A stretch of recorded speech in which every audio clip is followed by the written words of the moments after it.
ओम गणानं त्वा गणपतिं हवामहे कवीनामुपं शवस्तमं ज्येष्ठराजं ब्राह्मणं ब्रह्मन् आनः शृण्वनुतिभिः सिद्धसाधनम्। जय श्री गणेश। प्रिय श्रोताओं, आज आप सभी श्रवण कर रहे हैं श्री सत्यनारायण जी की कथा। सबसे पहले हमने भगवान गणेश जी का आह्वान किया है। इसके पश्चात हम विष्णु जी का ध्यान मंत्र पढ़ते हैं। शांतकारं भुजगशयनं पद्मनाभं सुरेशं विश्वधारं गगनसदृशं मेघवर्ण शुभानगं लक्ष्मीकान्तं कमलनयनं योगिभिर्ध्यान गम्यं वंदे विष्णुं भवभयहरं सर्वलोकैकनाथम्। ओम नमो भगवते वासुदेवाय नमः। ओम सत्यदेवाय नमः। ओम सत्यनारायण नमः। ओम विष्णवे नमः। प्रिय भक्तों, आज हम सब यहाँ एकत्रित हैं भगवान श्री हरि विष्णु जी के सत्य स्वरूप कल्याणकारी सत्यनारायण व्रत कथा के श्रवण के लिए। भगवान श्री सत्यनारायण जी की कथा को पूर्णिमा के समय सुनना अत्यंत शुभ माना जाता है। हिंदू शास्त्रों में कहा गया है कि कलयुग में यह व्रत अत्यंत सरल, सुलभ और कल्याणकारी है।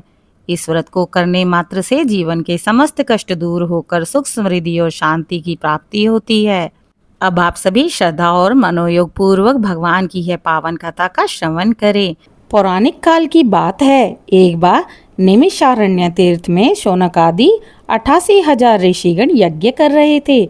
यज्ञ पूर्ण होने पर सभी ने लोमहर्षण पुत्र सूत जी महाराज से विनय पूर्वक निवेदन किया, हे महाभाग, कृपया ऐसा कोई सरल, कल्याणकारी और पुण्यदायी व्रत बताइए जिसे करने से मनुष्य कलयुग के पापों से छुटकारा पा सके और धर्म, अर्थ, काम व मोक्ष चारों पुरुषार्थों की प्राप्ति कर सके। तब सूत जी बोले, ऋषिगण, भगवान श्री विष्णु का सत्यनारायण व्रत अति सरल और कल्याणकारी है। इस व्रत को श्रद्धा व भक्ति भाव से करने पर मनुष्य के सारे दुख, दरिद्रता दूर हो जाती है और वह सांसारिक सुख और अंत में मोक्ष प्राप्त कर लेता है। अब आप सभी इस कथा का श्रवण करें। एक समय काशी नगरी में एक निर्धन ब्राह्मण रहा करता था। उसके पास ना घर में अन्न था, ना वस्त्र, ना धन और ना ही कोई सुविधा बची थी।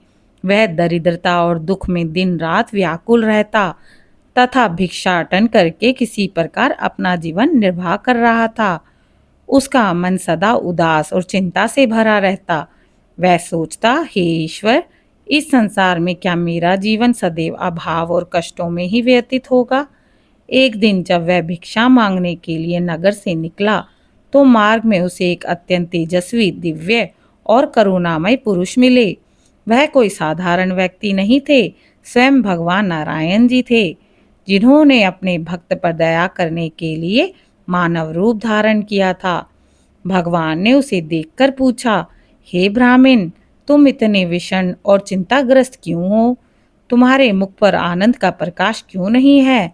ब्राह्मण ने करबद्ध होकर कहा, प्रभु, मैं अति निर्धन हूँ, भिक्षा द्वारा जीवन निर्वाह कर रहा हूँ। भूख, प्यास और दुख ने मेरे घर में वास कर रखा है। मेरी दरिद्रता दूर करने का कोई उपाय बताइए।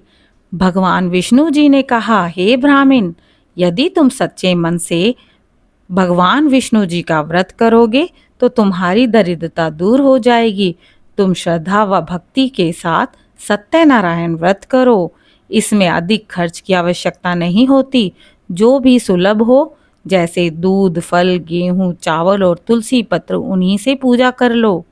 कथा का श्रवण करो और प्रसाद का वितरण करो। ऐसा करने से तुम्हारे जीवन में सुख, समृद्धि का वास होगा। इतना कहते ही भगवान अदृश्य हो गए। भगवान के वचन सुनकर ब्राह्मण का हृदय प्रसन्न हो उठा।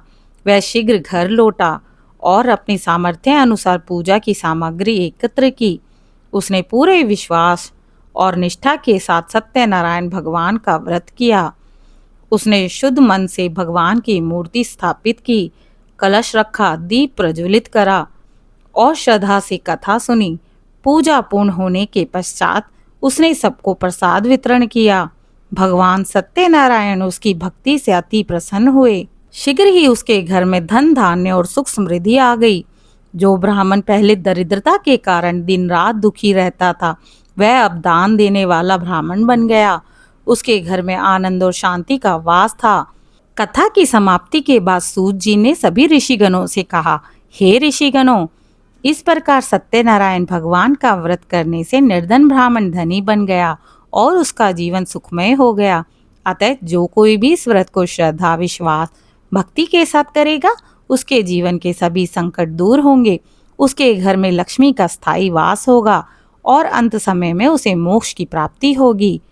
जितने भी पवित्र व्रत और पूजन इस धरती पर प्रचलित है, उनमें से सबसे सरल और सबसे फलदायी सत्यनारायण भगवान का व्रत है। यही एक ऐसा व्रत है जिसे भक्त सच्चे मन, सच्चे कर्म और सच्ची भक्ति से करे तो इस कलयुग में उसे मोक्ष की प्राप्ति होगी। मनुष्य कितना भी निर्धन क्यों ना हो, यदि वह श्रद्धा, विश्वास और भक्ति के साथ सत्यनारायण जी का व्रत करता है, उसके जीवन के सभी दुख दूर होते हैं। भगवान सत्यनारायण सदा अपने भक्तों पर कृपा बरसाते हैं। जय श्री सत्यनारायण की जय।